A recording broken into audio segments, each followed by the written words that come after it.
તમે જાગતા રહો, કેમ કે તે દહાડો અથવા તે घड़ी તમે जानता नहीं। सो हालेलुया। वो घड़ी और वो दिन जो स्वर्ग के राज्य की कुर्सियों के बारे में है, जो स्वर्ग की कुर्सियों जो 2010 साल पहले मुझे मिली थी, वो आपको बता रहा हूँ। जो वो दिन और वो घड़ी वो साल में एक बार आता है और उससे पास करना होता है, जो रात्रि की घड़ी होती है। सो हम देखेंगे कि 10 कुमारिकाओं के बारे में। तो आकाशना राज्यने 10 कुमारिकाओनी ઉપમા અપાશે। તેઓ પોતપોતાની મસલો લઈને વરને મળવા સારું બહાર નીકળી, અને તેઓમાંની 5 મૂર્ખ હતી અને 5 બુદ્ધિમાન હતી, કેમ કે મૂર્ખીએ પોતાની મસલો લીધી ખરી, પણ તેઓએ સાથે તેલ લીધું નહીં। मतलब કે आत्मिक अभिषेक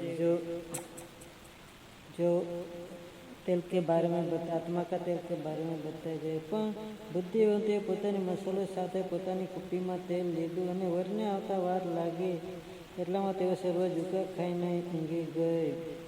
यहाँ वर के बारे में मतलब प्रभु के बारे में बताया है कि प्रभु कभी भी आ सकता है।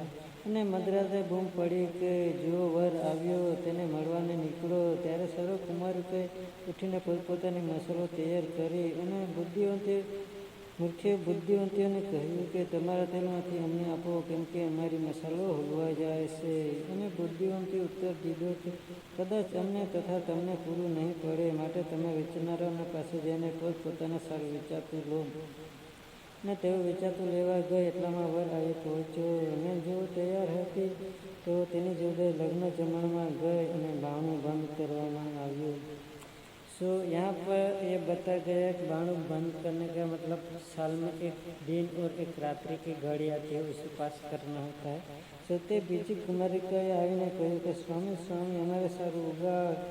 અને તેણે ઉત્તર દીધો કે હું તમને ખચિત કહું છું કે હું તમને ઓળખતો નથી, માટે તમે જાગતા રહો, અને તે દહાડો અથવા તે ઘड़ी તમે જાણતા નથી। सो यहाँ पर बताया गया है कि वो घड़ी, वो महत्व का दिन, वो बड़ा दिन जो स्वर्ग के राज्य में महत्व का दिन मनाया गया है, वो आने वाला है और थोड़े ही दिन बचे हैं। सो हम उसी दिन के लिए तैयारी करें।